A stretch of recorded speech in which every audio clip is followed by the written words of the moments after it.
The year was 1956, and Jacksonville moved with that slow, humid rhythm that clung to the skin like a second layer. Summer had barely begun, but already the air simmered over the Florida State Fairgrounds, turning every wooden booth, every tin roof, every sun-faded banner into a wavering mirage. Music drifted above the crowds in soft, warbling loops, carousel organs, tinny loudspeakers, barkers calling out from painted stands. And somewhere among it all, beneath a sky so bright it felt sharpened at the edges, walked 3-year-old Lily Johnson, her small fingers curled tightly around her mother's. Lily's world was one of bright balloons and cotton candy sweetness, of short steps trying to keep pace with the grown-up stride beside her. She was a child who moved through the world in wonder-wide eyes, soft questions, gentle habits shaped by loving parents and steady routines. At home, the Johnsons lived in a modest Jacksonville neighborhood where front porches creaked in the evening wind and neighbors still called out greetings across clipped lawns. Lily's days were filled with blocks scattered on linoleum floors, songs hummed under her breath, and the comforting presence of her mother's hands guiding her through the little uncertainties of early childhood. The fair was supposed to be a treat, a single day, carved out of an ordinary week at the encouragement of friends. Her parents rarely ventured into crowds, preferring the quiet safety of their home and the small circle of people they trusted. But that morning, the draw of bright lights and the excitement of a growing city was enough to change their minds. Jacksonville was expanding, the post-war boom reshaping its skyline and filling its streets with new faces. For many families, the fair felt like an emblem of hope, progress, and simple pleasure. Yet beneath the cheerful surface was something else entirely, something that rippled faintly through the heat and hung at the edges of awareness. It was the unease that sometimes takes hold of a parent without warning, a subtle tightening of the breath, a flicker of worry with no clear source. For Lily's mother, it came in small moments. When the crowd surged a little too close, when a stranger's shadow passed over Lily's face, when the carousel spun a little too fast for her comfort. The sensation would ease, then return, like the tide pulling insistently at the shoreline dot by midday. The fairgrounds had swollen with families, young couples, servicemen on leave, and children tugging at sleeves. Vendors waved prizes overhead, and the scent of popcorn and fried dough drifted thickly across the midway. Lily's father bought her a single red balloon, its ribbon tied carefully around her wrist. She held her arm up proudly, watching the balloon bob against the sky with every tiny motion she made. That balloon, small, weightless, innocent, would become one of the last clear images witnesses later described. The sun beat down without mercy, casting hard shadows beneath the bleachers and stretching long fingers of darkness under the temporary structures erected for the fair. Somewhere near the petting zoo tents, a faint breeze stirred the dust, lifting it just enough to cloud the air in a light haze. The fair had its own heartbeat, a steady thrum created by footsteps, laughter, distant engines, and the muffled clank of rides grinding into motion. Lily moved through it all with careful fascination, pausing at each display as though discovering a secret. But investigators would later note that the crowd was unusually dense that year, thicker than anything the fairgrounds had been prepared for. And in that density, anonymity thrived. Faces blended, movements overlapped. A single moment of distraction could unravel the entire fabric of a family's security. What happened next? What triggered the shift from an ordinary afternoon to a lifelong nightmare would remain a point of agonizing speculation for decades, because somewhere between the bright rows of concession stands and the laughter rising from the Ferris wheel line, Lily's small hand slipped free. It might have been the jostle of a passing group. It might have been the balloon tugging lightly upward, distracting her just long enough to loosen her grip. Or it might have been something else entirely, something darker, something intentional, something planned. Her mother's eyes swept the crowd instantly, scanning for the tiny form in the pale summer dress she had buttoned carefully that morning.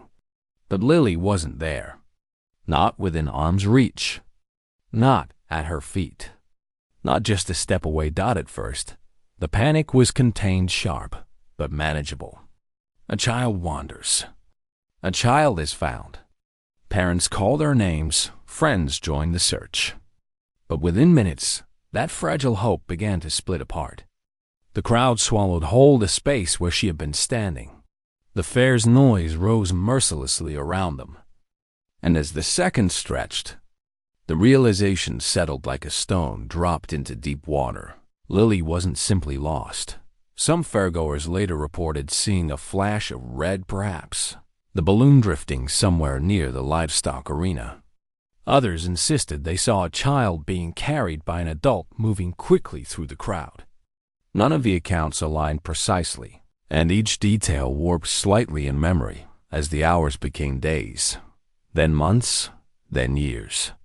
But the fairgrounds would never again feel like a place of harmless pleasure, because in the quiet corners of this small city, beneath the easy rhythm of daily life, a truth was waiting to be found.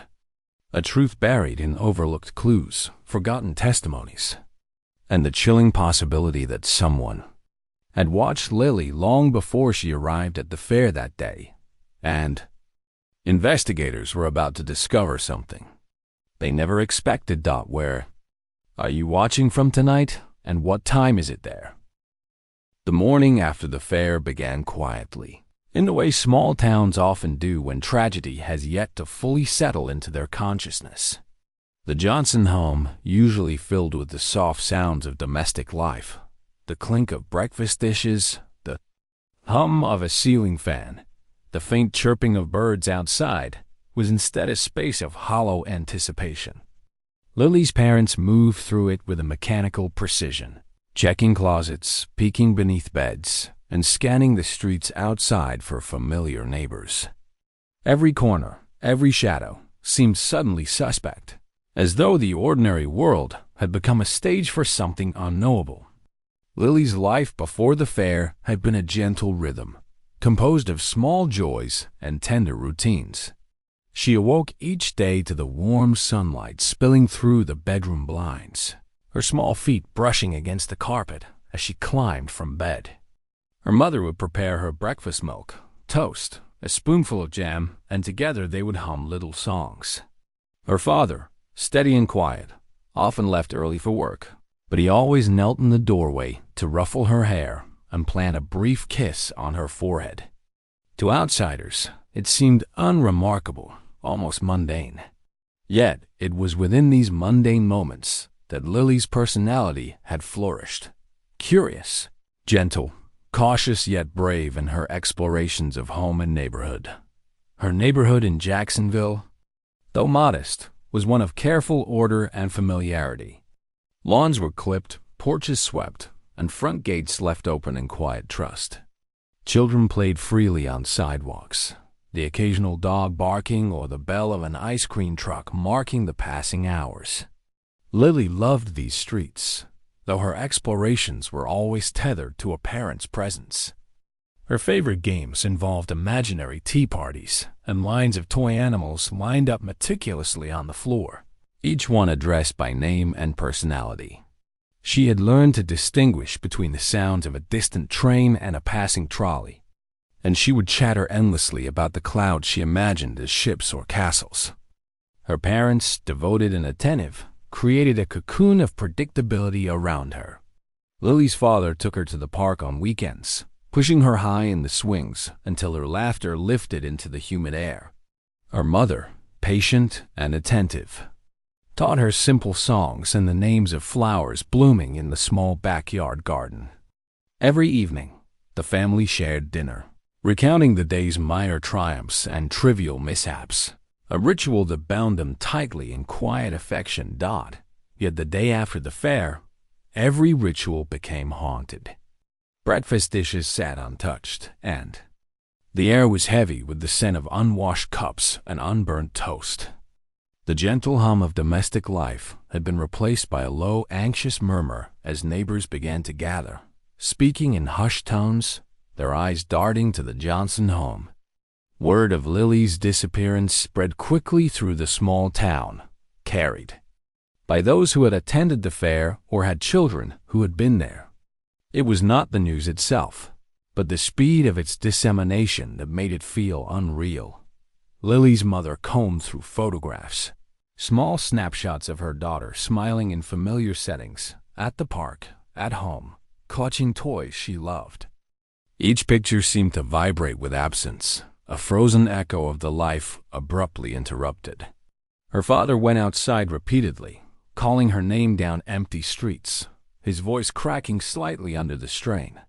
Somewhere nearby, the faint sound of a bicycle bell rang a neighbor passing, oblivious to the turmoil. Yet it struck a nerve, a reminder that the world carried on with indifferent consistency. The police arrived mid-morning, their presence orderly yet urgent. Officers took statements from the parents and a few witnesses who had been near the carousel or the balloon stand. They combed the fairgrounds with a meticulousness born of both procedure and panic, lifting fences, checking stalls, and speaking to vendors whose memory was clouded by the heat and noise of the previous day. Lily's description: tiny, 3 years old, wearing a pale dress with a red ribbon, clutching a red balloon, was broadcast to nearby neighborhoods with a precision that felt simultaneously methodical and desperate. Neighbors began their own searches, scouring alleys, vacant lots, and small wooded areas. Dogs were brought to tracks, but the humid Florida soil absorbed both scent and sound, making their work slow and uncertain. Parents who had not attended the fair hurried to their doorsteps, calling for children who had wandered a block too far, their eyes searching for the familiar form of the lost girl. Anxiety became a tangible thing in the air, settling over Jacksonville like the heavy summer fog that often crept in from the St. Johns River at dawn. In the days that followed, normal life frayed.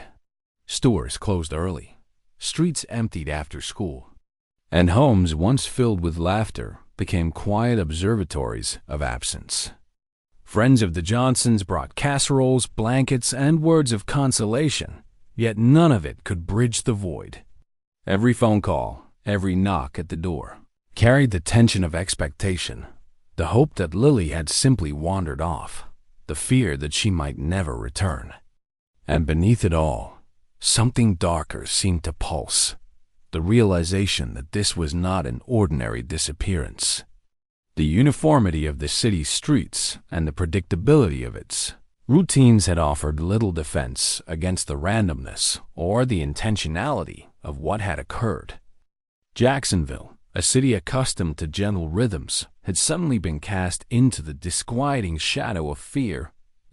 It was in this fragile landscape, amid the whisper of uncertainty and the steadfast devotion of her parents, that the first threads of investigation began to pull at the fabric of Lily's short life.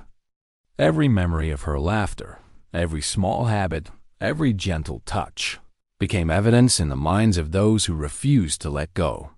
And in the quiet corners of the city, questions lingered. Who could have taken a child so small, so cherished, and why had no one noticed the act until it was too late? Decades later, these same questions would resurface, sharpened by the persistence of memory and the slow accumulation of overlooked details. For now, though, they existed only as tremors in the hearts of Lily's family and the scattered witnesses. Small tremors that would one day lead investigators to uncover something they never expected. The week following Lily's disappearance unfolded in a haze of sleepless nights and quiet anguish. Jacksonville, a city accustomed to the soft rhythm of everyday life, the hum of streetcars, the creak of porch swings, the distant whistle of trains along the St. Johns River, now felt punctuated by an invisible tension. Every footstep on the sidewalk, every cry of a child, every hurried vehicle passing through intersections seemed amplified, scrutinized. For her parents, the world had become a relentless examination of absence. A relentless search for any trace of the small life that had once filled their home. At home, Lily's room remained untouched, as if preserving her presence might somehow protect it. The small bed, neatly made, held a faint imprint of her body, and the soft blankets smelled of detergent and the subtle warmth of her skin. Her toys, the carefully arranged line of blocks, a small porcelain doll with chip paint, a music box that played a delicate lullaby stood frozen in mid-play, relics of a life interrupted. Each item became a locus of memory, an anchor for grief, yet also a source of haunting questions. How could someone take this child from the safety of her world? How could a small hand slip from its parents' grasp into the hands of the unknown? Outside, the neighborhood adapted to the new, unsettling reality. Parents clutched children tightly, questioning every sound, every movement. Streetlights became beacons in a city that had always felt familiar, but now appeared fractured, fragile. Friends and neighbors formed ad hoc patrols, combing vacant lots, abandoned buildings, and the edges of wooded areas where children sometimes played. Dogs padded silently behind them, noses low to the ground, tracing paths that might have vanished hours or days earlier. The city seemed caught between the ordinary and the unimaginable, its citizens suspended in that delicate limbo. Lily's parents became figures both tragic and resolute. Her mother moved with a rigid precision, cooking meals she could not eat, washing clothes she could not fold, listening for the softest creaks in the house that might signal the return of a child too young to understand fear. Her father ventured farther each day, traversing streets and parks, questioning anyone who might have glimpsed a child with a red balloon. Each person he spoke to offered fragments, an indistinct figure seen near a carousel, a fleeting image on the corner of a crowded street, but nothing solid. Nothing that could reconstruct the moments that led to Lily's vanishing. The police investigation moved slowly at first, constrained by the limitations of mid-1950s techniques. Officers relied on eyewitness accounts, handwritten reports, and neighborhood canvassing. Photographs were distributed, descriptions circulated, and small flares of hope arose when someone thought they had seen her on a bus, or in a store, or walking along a familiar street. But each lead dissolved into frustration. Lily's size, her youth, and the ordinary nature of her clothing, a pale dress, shoes that scuffed easily, her small hair ribbon made her blend into a city teeming with children. Every sighting became a possibility, every shadow a cruel deception. The community's response was layered with fear and an instinctive need for order. Civic groups organized searches, church congregations held vigils, and local newspapers printed Lily's photograph on the front page, the red balloon faintly visible in the corner of the image. Each press release carried the weight of desperation, each headline a subtle demand: return her. But as days turned into a week and then into months, the city's initial urgency dulled into a tense vigilance. Parents remained alert, yet the rhythm of daily life school bells. Streetcars, market openings persisted, pressing against the raw edges of grief dotted the Johnson home. Moments of memory punctuated the silence. Lily's mother often stood by the window, her hand pressed to the cool glass, recalling how her daughter's laughter had once filled the room. Her father would sit on the porch, staring at the street, replaying the last day he had held her hand, analyzing the fraction of a second when the grip loosened. These recollections became rituals, repeated obsessively, each iteration attempting to unearth some overlooked detail, some hint that might reveal the path Lily had taken. Friends of the family noted small gestures that once seemed mundane but now carried unbearable weight. A neighbor recounted how Lily had once helped her carry groceries, her tiny hands wrapped around paper bags that nearly overwhelmed her. Another remembered how Lily had danced in the garden, spinning in circles until she collapsed in giggles. Each story reinforced the vivid humanity of the child, a life defined by curiosity and innocence. rather than the shadow that now loomed over her disappearance. Meanwhile, officers documented the fairgrounds meticulously. Photographs captured wooden fences, booths, and the long lines of rides, as investigators sought to reconstruct the precise movements of thousands of visitors on that sweltering afternoon. Witnesses were interviewed repeatedly, their memories strained by the passage of hours and the pressure of expectation. The tools at the time, rudimentary fingerprinting, sketches, and the nascent beginnings of investigative profiling, offered limited assistance. Yet each officer approached the task with an intensity born of recognition. This was no ordinary case. Even as formal searches continued, the emotional landscape of the Johnsons' lives transformed in subtle ways. Simple acts, preparing a meal, folding laundry, walking along the sidewalk, became exercises in absent-minded vigilance.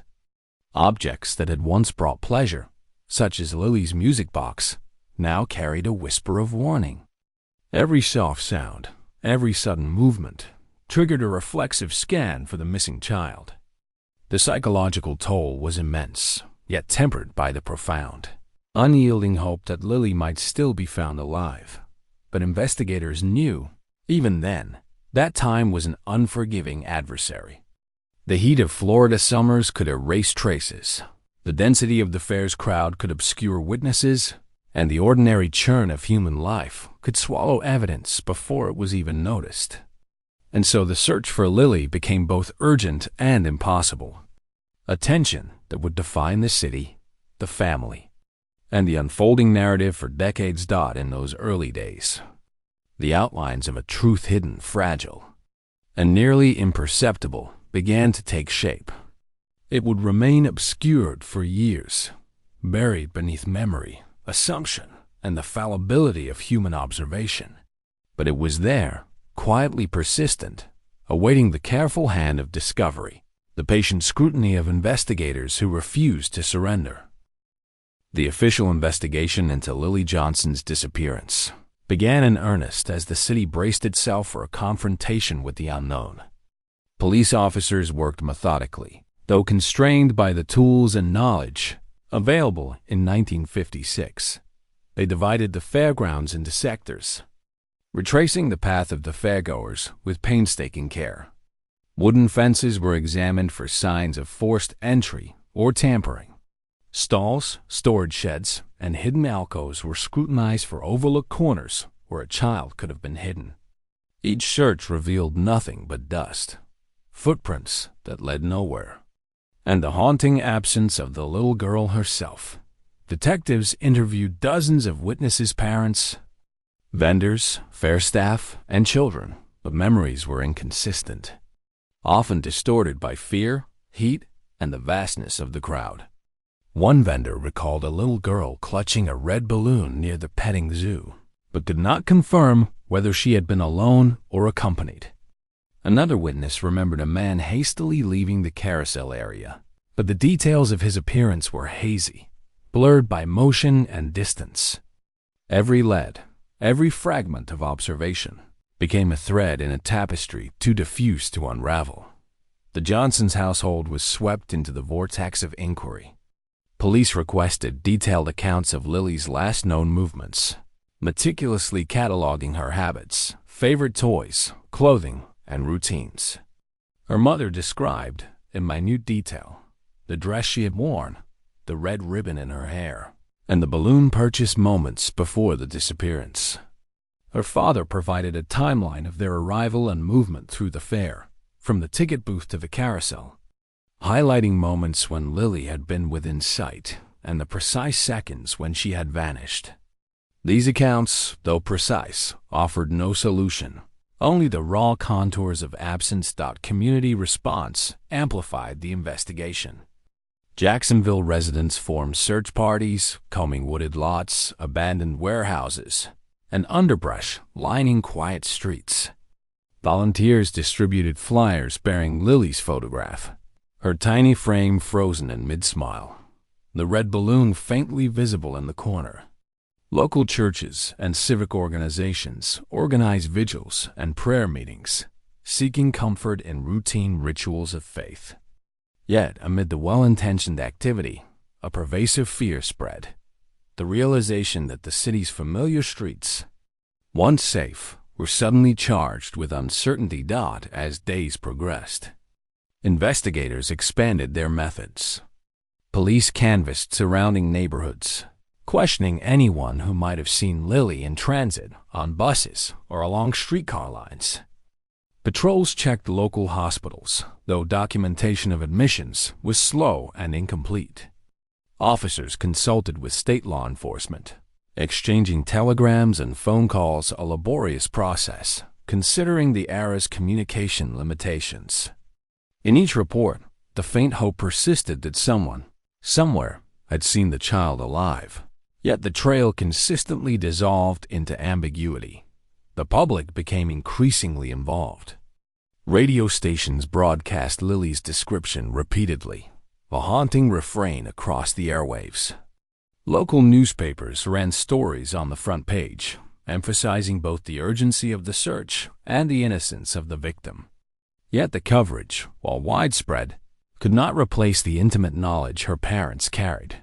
The sound of her laugh, the softness of her hand in theirs, the delicate habits of a 3-year-old discovering the world.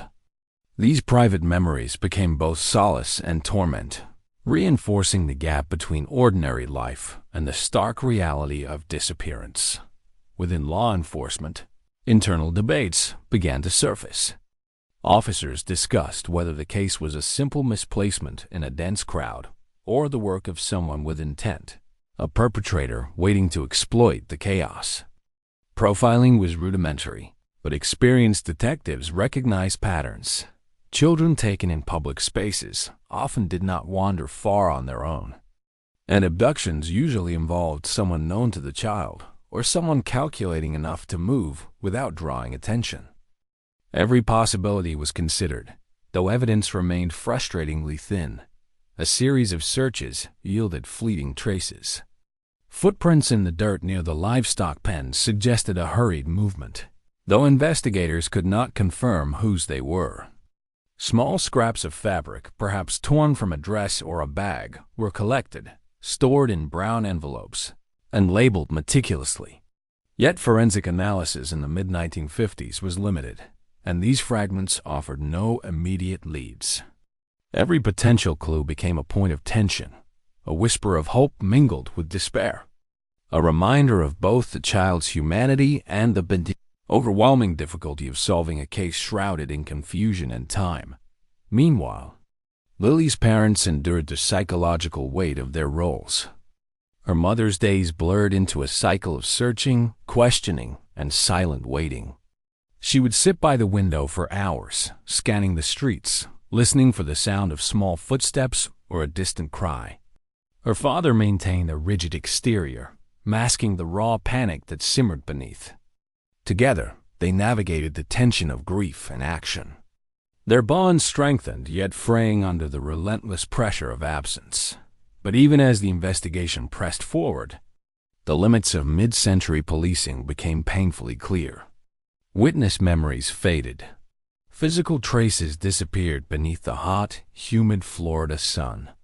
Leads evaporated as they were pursued, leaving behind only the haunting certainty that a child so small, so bright, so loved was somewhere out of reach, suspended in the shadows of Jacksonville's streets. And yet, in this early struggle, the seeds of persistence were planted. Officers recorded every statement, collected every fragment, and photographed each location with care. For decades to come, these records would form the foundation of a renewed search, a chance to uncover what had once been hidden in plain sight. Because in the quiet corners of the city, a truth was waiting to be found, an elusive pattern that could not yet be seen, but would one day demand recognition. By the second week after Lily Johnson's disappearance, Jacksonville had entered a state of quiet frenzy. Streets that once carried the rhythm of daily life now echoed with whispers, cautious steps, and eyes perpetually scanning for movement. Parents gripped their children tightly, refusing to release hands even on the shortest walks to school. The local police station had become a hub of ceaseless activity, telephones ringing constantly. Officers in and out, reports filed, leads chased, and witnesses re-interviewed until the smallest detail had been exhausted. Every officer on duty felt the weight of urgency. Every clerk understood that a child's life was suspended somewhere in the city, invisible, yet undeniably present in their minds. The fairgrounds, the scene of Lily's last known location, were combed repeatedly. Officers and volunteers retraced paths, examining every stall, every ride, every shadowed corner. The wooden boards of the carousel were pried apart to inspect beneath them. Temporary fencing was examined for gaps or tampering, and the vendors' stalls, stacked with trinkets and prizes, were carefully searched. Each sweep revealed only dust, footprints leading nowhere, and a haunting, tangible absence, a void that became almost physical in its weight. Neighbors offered their assistance, forming search parties that moved in tight lines through the streets and parks surrounding the fairgrounds. They scoured vacant lots, alleys, and overgrown patches of land that bordered residential blocks, their flashlights cutting through the early evening shadows. Some reported fleeting images of a small figure with a red balloon, glimpsed in fleeting moments of dusk, but each sighting dissolved into uncertainty. It was as if Lily existed in fragments, only partially visible, a shadow cast across the collective consciousness of the town. Law enforcement, constrained by the era's limitations, relied heavily on eyewitness testimony and detailed documentation. Officers took meticulous notes, recording every account, even the most tenuous. They sought to reconstruct the movements of thousands of fairgoers, mapping paths, timelines, and interactions. Sketches were created to illustrate possible points of abduction, and diagrams mapped the routes Lily and her parents had taken. Yet the chaos of the crowded fair and the imprecision of human memory made certainty elusive. Each diagram, each chart, represented not clarity, but a series of possibilities, each with its own dead ends. The local press amplified the urgency, printing Lily's photograph and description daily. Headlines ran across the front pages: "Missing child last seen at State Fair. Jacksonville searches for little girl." Radio broadcasts repeated the warning, urging citizens to report any information immediately. Community meetings were convened, church vigils held, and neighborhood watches intensified. The city's collective attention, once fragmented across ordinary routines, now coalesced around a single, pressing objective: finding Lily. Amid this maelstrom, small clues emerged, traces that seemed, at first, inconsequential. A scrap of fabric near the livestock pens, a set of footprints in the sand, a faint balloon ribbon snagged on a fence. Each fragment was collected with care, logged, and preserved. Yet forensic analysis in 1956 was primitive. Fingerprinting was in its infancy for civilian cases, and the notion of DNA evidence lay decades in the future. Every lead, no matter how promising, required interpretation through human memory and physical observation alone. For Lily's parents, every fragment became a haunting touchstone. Her mother would run her fingers over the edges of a scrap of cloth, imagining the moments when it might have brushed against her daughter's dress. Her father examined footprints as if they might speak, translating shapes and indentations into paths that could lead to Lily. Their grief, raw and pervasive, was entwined with relentless hope, a stubborn belief that these small traces might eventually illuminate the path to recovery.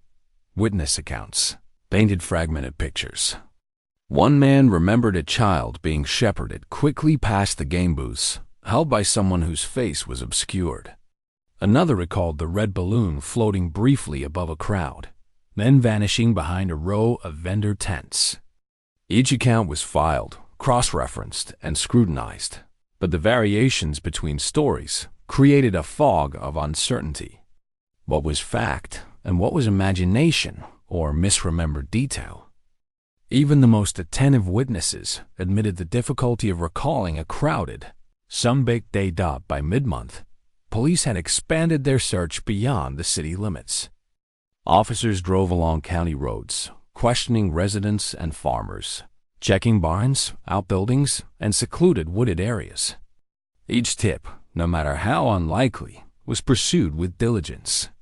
Yet the landscape offered both opportunity and concealment. Dense thickets, abandoned lots, and riverside undergrowth created a maze of potential hiding places. While the relentless Florida heat accelerated the erasure of physical evidence, psychological strain weighed heavily on all involved. Officers reported restless nights, preoccupied thoughts, and the gnawing frustration of chasing invisible leads. The Johnsons' family life became an extended vigil, a cycle of waiting, hoping, and documenting every sighting or rumor. Friends and neighbors tried to offer comfort, yet even their presence underscored the absence of Lily. In the small, ordinary moments of home life, the folding of laundry, the ringing of the dinner bell, the closing of a window at night, her parents were constantly reminded of what had been taken from them. And yet, amid these early efforts, the groundwork for decades of investigation was laid. Officers preserved every document, every scrap of evidence, and every witness statement with extraordinary care. Each photograph, each handwritten report, each diagram of the fairgrounds became a silent testimony to diligence in the face of profound uncertainty. For those who would revisit the case years later, these records would serve as a lifeline to the past, offering the possibility of discovery where none seemed possible. Decades later, investigators would return to these meticulously preserved details, seeing patterns invisible to their predecessors. Witnesses who had once been ignored would be re-interviewed, and minor clues would take on new significance. The early chaos, the sprawling searches, and the small fragments of evidence all would converge in unexpected ways, because in the quiet corners of this small town, a truth was waiting to be found. Years stretched into decades, yet the disappearance of Lily Johnson refused to fade from the consciousness of Jacksonville. The case, once the city's immediate crisis, became a quiet ache, a lingering shadow that haunted parents, neighbors, and the small cadre of detectives who refused to let it go. Files, notes, photographs, and diagrams lay carefully archived in the evidence room of the local police department, stacked in neat piles that smelled faintly of old paper, wax, and time itself.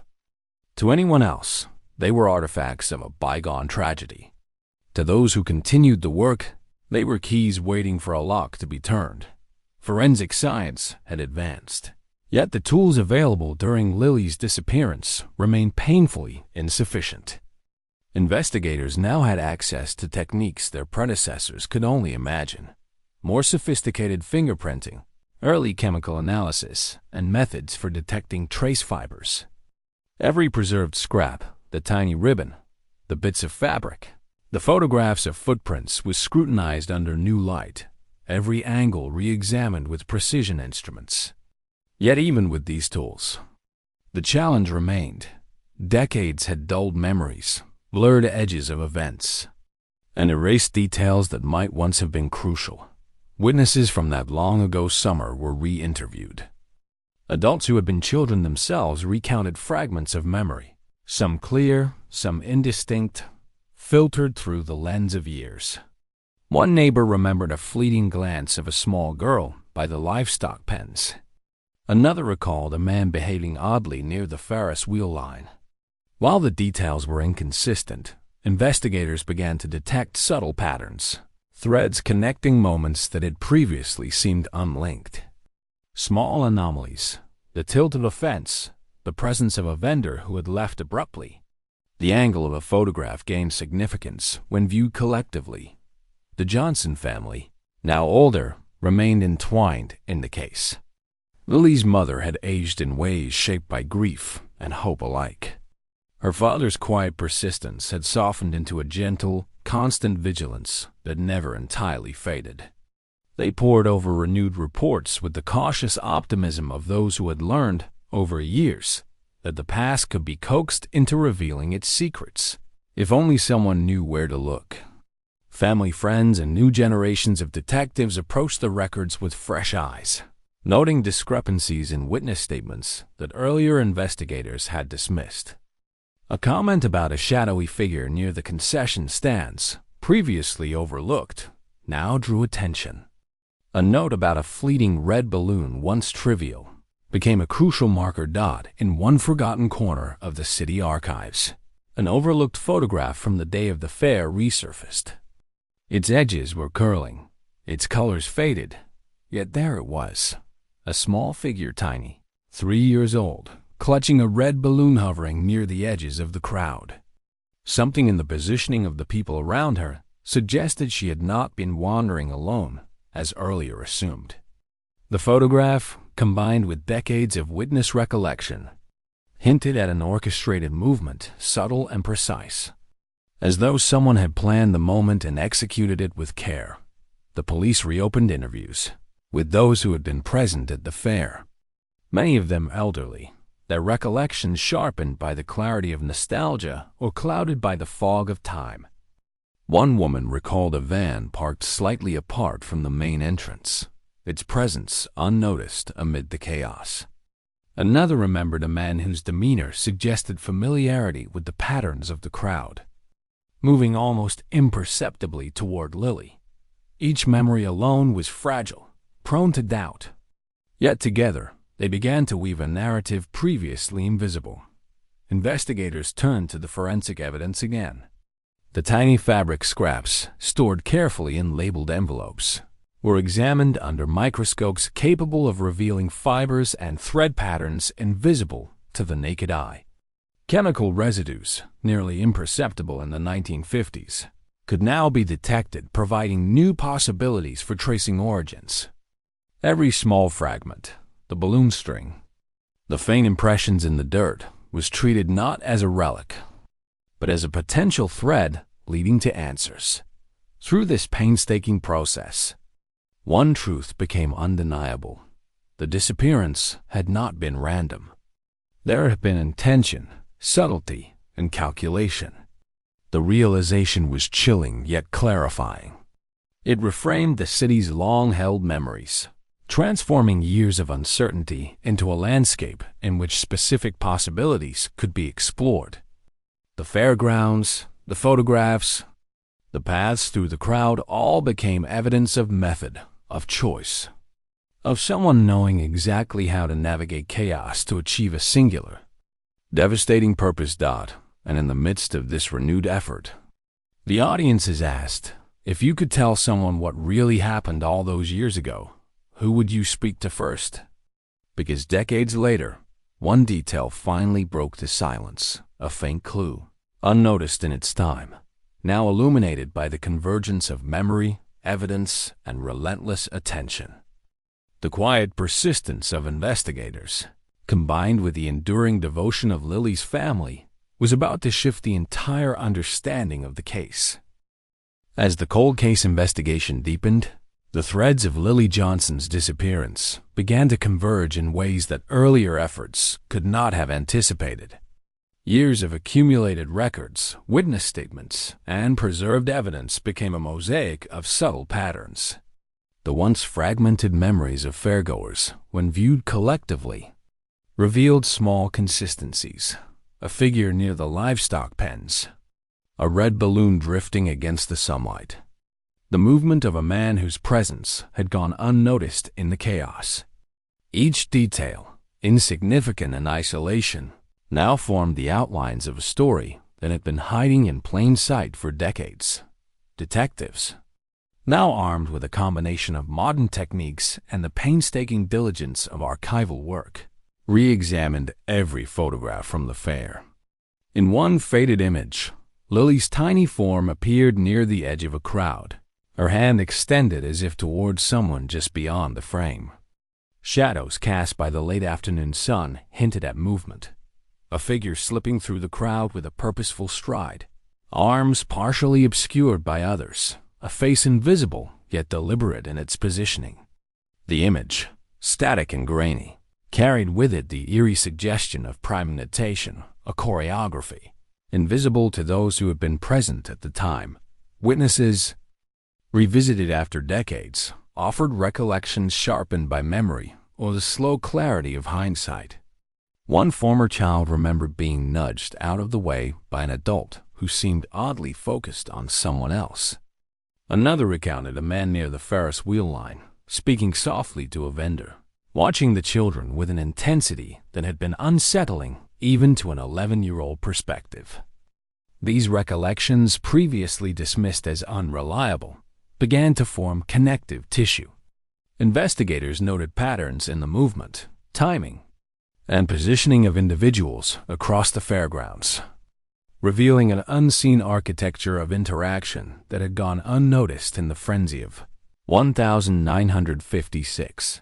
Forensic reanalysis of physical evidence added a new dimension. Tiny fragments of fabric, once catalogued but never fully examined, yielded insights under modern microscopes. The weave suggested a garment inconsistent with those worn by Lily or her parents, hinting at the presence of a third party whose existence had been obscured in the initial investigation. The balloon string, preserved with care, contained minute traces of substances, dust, pollen, fibers that offered clues about its path through the fairgrounds. Each detail, seemingly trivial, coalesced into an emerging narrative that pointed to calculated action rather than random circumstance. As investigators pieced together this emergent picture, the emotional weight of discovery intensified. Lily's parents, now elderly, reviewed evidence alongside law enforcement, their recollections interwoven with the materials on the table. Each photograph, each scrap, each memory carried with it both grief and the haunting hope of resolution. Their intimate knowledge of Lily, her gestures, her small habits, her laughter provided context for interpreting details that outsiders might have overlooked. A particular tilt of her head in a photograph, a way she clutched a balloon, even her gait across the fairgrounds, became crucial markers for understanding what had transpired. New leads prompted renewed searches. Investigators retraced long-forgotten paths, revisiting wooded edges, abandoned stalls, and areas where early searches had failed to penetrate. Community involvement, once passive, reignited. Volunteers provided insights into long-standing recollections, sometimes noticing aspects of locations that had changed over the decades, yet retained subtle indicators. The quiet persistence of observation, the ability to read a landscape transformed by memory, became a key factor in reconstructing events that had seemed irretrievably lost to time. It was within this intricate weaving of memory, evidence, and modern analysis that one revelation emerged. Lily's disappearance had been orchestrated. The chaos of the fair had been exploited, every movement, every distraction, calculated to remove her without immediate notice. The traces left behind the red balloon, a glimpse of movement in photographs, a faint scrap of fabric, were not random artifacts but the residual signatures of a methodical act. Recognizing this pattern transformed decades of frustration into direction. Investigators now had a framework, a hypothesis that could guide the next phase of inquiry, and yet the emotional stakes remained immense.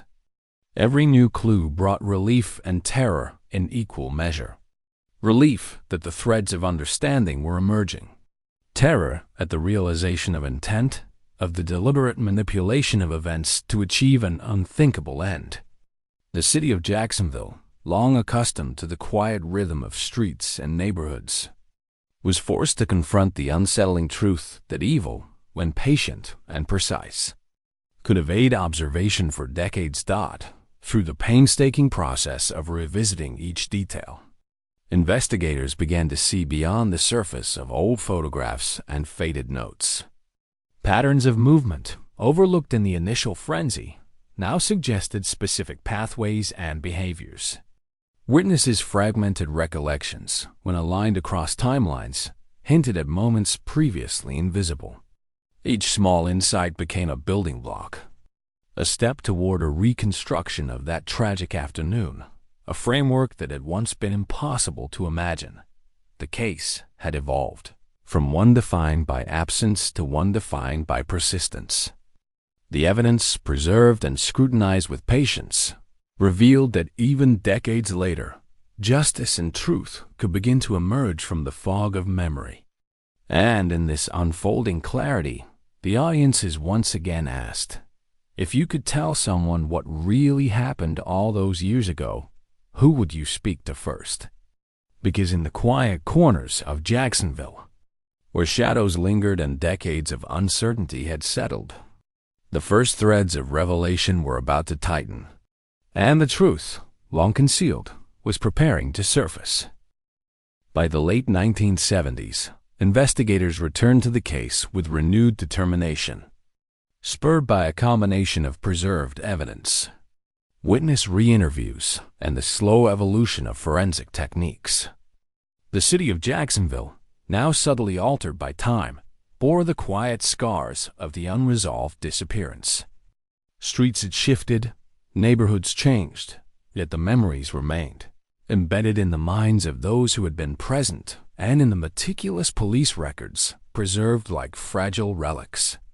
For the detectives dedicated to Lily Johnson's case, each document, photograph, and note was a whisper from the past, urging them forward. It was a photograph, long filed and largely ignored, that first demanded attention. Taken near the livestock pens on the fairgrounds, the image captured a small, 3-year-old figure, Lily herself, in the midst of the crowd. A shadow moved beside her, unremarkable to the casual observer, but to seasoned investigators, it carried intent.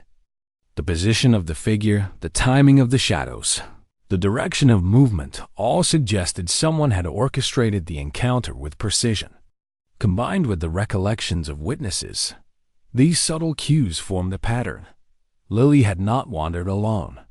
She had been guided, removed, led into an unseen trajectory that the fair's chaos concealed. New forensic techniques revealed further details. Microscopic examination of the balloon string uncovered fibers that did not belong to Lily's clothing, nor to any nearby vendors. Dust and pollen adhered to the remnants in patterns, suggesting rapid movement through specific areas of the fairgrounds. Analysts cross-referenced this with long-forgotten witness statements, identifying overlaps in observation that had previously seemed coincidental. Each small revelation, when layered together, became a map of movement and invisible choreography, now partially visible decades later. In conjunction with forensic analysis, investigators began revisiting old neighborhood reports. A retired fair employee recalled a man who lingered near the outskirts of the crowd, his presence unremarkable at the time, but now suspicious when juxtaposed with new evidence. Another witness, a child at the fair, remembered the fleeting sensation of being nudged aside by someone intent on clearing a path through the crowd. These recollections, filtered through decades of reflection, began to align with the patterns identified in photographs and physical evidence. The breakthrough came when investigators identified a connection between the discarded fabric and a type of clothing sold exclusively by a specific vendor during that year. Though the vendor had long closed, its records, catalogs, invoices, and promotional materials remained archived. The fabric, when traced, suggested a rare garment not commonly worn by local children or adults. It became increasingly evident that the person who had removed Lily had brought deliberate tools and clothing, premeditating the act with a level of calculation invisible to all at the fair. As these connections solidified, the emotional weight of the revelation intensified for Lily's family. Her mother revisited each photograph and scrap of evidence with the acuity of memory and love, recognizing small gestures, familiar postures, and subtle expressions only a parent could see. Her father, steady and silent for decades, now allowed himself the quiet acknowledgement that the disappearance had been no accident, that someone had acted with purpose, targeting his daughter in the midst of ordinary life. The clarity of this truth was devastating yet strangely validating, a confirmation of instincts that had haunted them since the day she vanished. Community members, too, were drawn into the emerging narrative. Witnesses who had been children themselves during the fair now offered adult reflections. One recalled an unusual van parked slightly away from the main thoroughfare, its driver lingering in ways that had seemed inconsequential. Another remembered hearing a low voice near the livestock pens, perhaps giving instructions or calming someone unseen. Each recollection, initially dismissed, now formed part of the mosaic of premeditated action. Investigators were meticulous in their documentation, constructing timelines, overlaying photographs, and cross-referencing witness accounts with the preserved forensic fragments.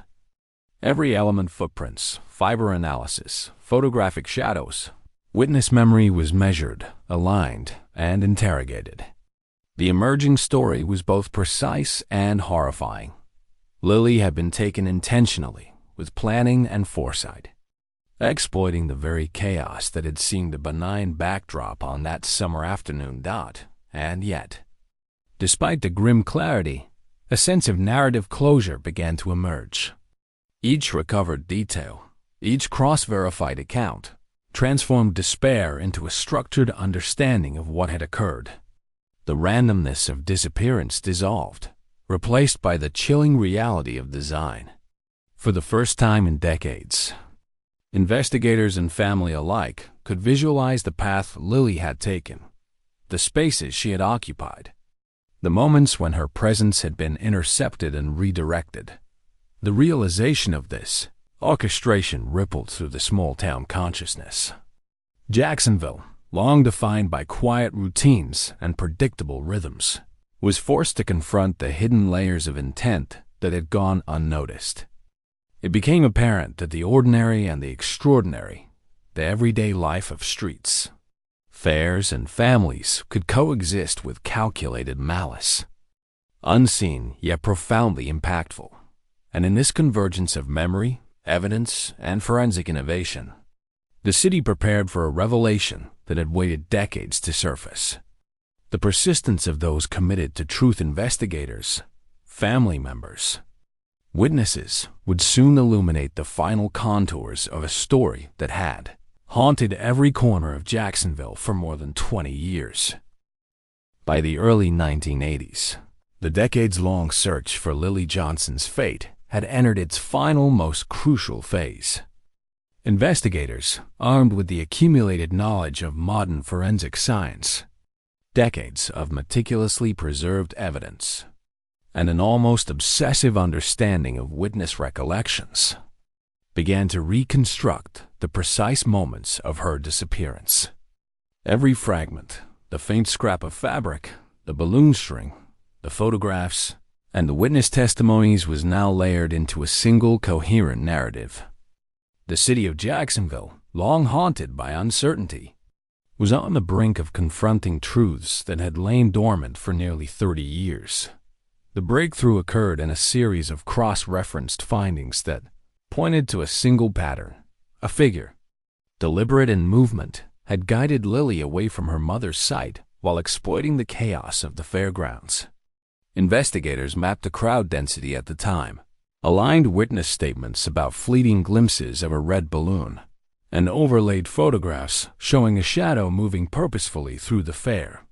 Each independent source of information, previously considered anecdotal or unreliable, now converged with chilling clarity. The disappearance was no accident. It had been orchestrated with precision. Further forensic analysis confirmed suspicions of premeditation. The fabric fragments, matched to a type of garment sold at a now defunct vendor, indicated the abductor had planned the operation carefully, bringing materials that would allow for concealment or distraction. Traces of soil, pollen, and other microscopic residues on the balloon string revealed a route through sections of the fairgrounds that had been minimally trafficked. providing an unnoticed corridor for movement. Even decades later, these traces whispered the story of her final path, meticulously preserved by the diligent work of early investigators in a quiet revelation. Investigators uncovered a witness who had never been interviewed fully in 1956, now an elderly woman. She remembered a man conversing with a vendor near the livestock pens, speaking in low tones and gesturing subtly. At the time, her attention had been drawn to the laughter of children nearby. But under re-interview, her memory crystallized. The man had lingered, watching the crowd with intent, and had seemed to position himself strategically in relation to Lily, cross-referenced with other observations and the physical evidence. The figure's movements became unmistakably intentional. For Lily's parents, the discoveries brought both devastation and relief. Each new detail confirmed the terrible truth they had feared yet suspected for decades. Their daughter had been taken deliberately. Yet, within this horror, there was clarity, a resolution to the ambiguity that had tormented them for 30 years. They could now see the chain of events, the steps that had led to her removal, and, even if the final outcome remained partially shrouded, they understood the mechanics of the act. The understanding itself became a form of fragile solace. Investigators began tracing potential leads to locate the individual responsible. Archival records, long-forgotten local registries, and interviews with former fair employees were re-examined. Names, vehicles, and past movements were compared with the emerging behavioral patterns.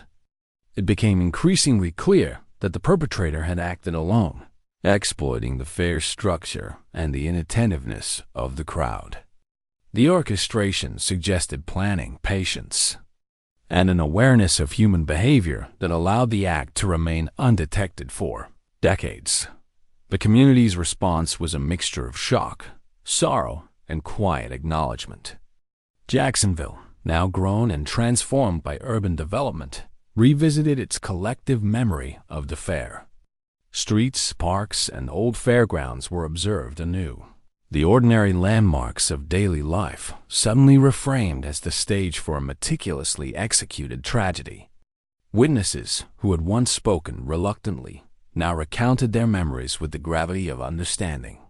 The weight of years allowing reflection that had been impossible in the immediacy of loss, through meticulous reconstruction.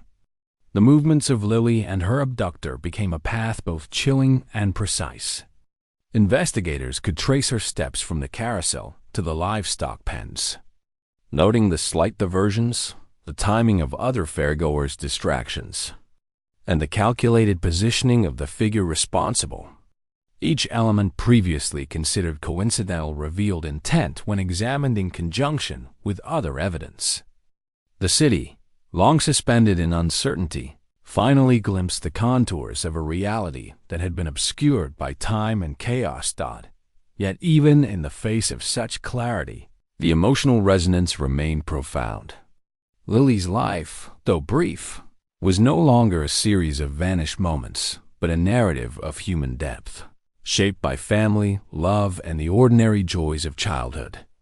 Investigators and family alike recognized the tenderness of her presence, the small hands holding tightly to a mother's, the fascination with balloons and music, the quiet courage inherent in a 3-year-old navigating the edges of a vast, noisy world. This humanization transformed the case from a collection of evidence into a story of innocence and loss, of life interrupted yet vividly remembered. And so, decades after that fateful afternoon at the Florida State Fair, the final outlines of Lily Johnson's disappearance were revealed, an act of calculated malice, a city forever altered, and a family whose grief was tempered by the persistent illumination of truth. The case, long shrouded in uncertainty, had finally yielded its contours, offering the closure of understanding, if not complete resolution, to all who had waited for answers. In the decades that followed the reconstruction of Lily Johnson's disappearance, Jacksonville carried the memory like a quiet scar, a reminder of both vulnerability and vigilance. Streets had shifted, neighborhoods had grown, and new generations filled the city with lives untethered from that fateful summer of 1956. Yet the story of the small girl with the red balloon lingered, stitched into the city's collective consciousness. A narrative of innocence interrupted and of human determination confronted with the limits of time. For Lily's parents, the passage of years brought a fragile equilibrium. They aged with the weight of grief, tempered by understanding. The reconstruction of events provided clarity, the recognition of deliberate action, the identification of subtle clues, and the alignment of witness testimony created a framework that explained the once unfathomable disappearance. Though nothing could restore the moments lost, or the life that had been taken from their family, there was solace in truth, a certainty, however incomplete, that Lily's story was understood. Her life acknowledged, her presence honored. The forensic breakthroughs, once unimaginable, illuminated what had been obscured for decades. Each piece of evidence, meticulously preserved, spoke volumes when analyzed under modern methods. Fibers, soil residues, photographs, and witness recollections converged, revealing the calculated nature of her removal. The red balloon, once a symbol of innocence, now traced a path through the fairgrounds, a trajectory of both whimsy and danger. Each detail, however small, affirmed the persistence of investigators who refused to allow time to erode the pursuit of justice within the small city. Collective memory remained a living force. Neighbors, friends, and former fairgoers spoke quietly of the events, their voices carrying both sorrow and reverence. The fairgrounds themselves, reshaped by urban development, were no longer a place of simple delight but a terrain layered with memory, a landscape where ordinary life intersected with extraordinary malice. Community vigilance evolved, informed by the lessons of one afternoon, demonstrating the enduring impact of a single act of violence on the fabric of a city. Lily's story became emblematic of the fragile boundary between safety and vulnerability, of how ordinary routines can be disrupted by deliberate intention. Her brief life, her small joys, her quiet bravery, and her family's unwavering devotion were preserved in the collective memory not as statistics or faceless tragedy, but as lived experience.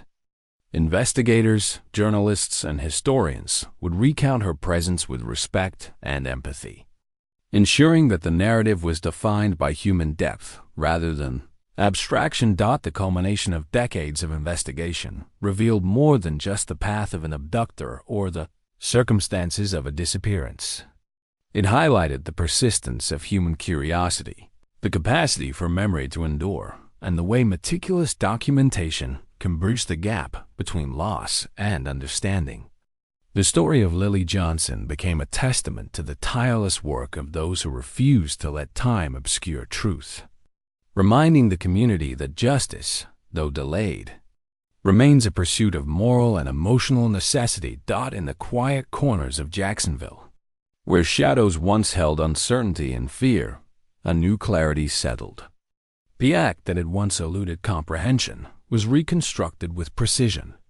While no legal closure could fully restore what was lost, the convergence of evidence, witness memory, and forensic insight provided a profound sense of resolution.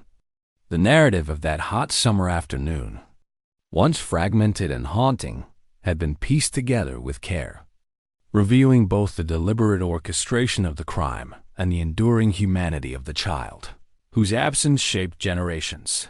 Lily Johnson's story, though marked by tragedy, is ultimately defined by memory, persistence, and understanding. A life brief, vivid, and tender is remembered not merely in the context of disappearance, but as a testament to human presence, familial love, and the enduring pursuit of truth. In the end, Jacksonville carried both grief and insight, its streets forever touched by the small, 3-year-old girl whose story demanded to be known. And so, the case rests, not in silence, not in oblivion, but in the careful acknowledgement of life, loss, and the unwavering effort to illuminate the shadows of history.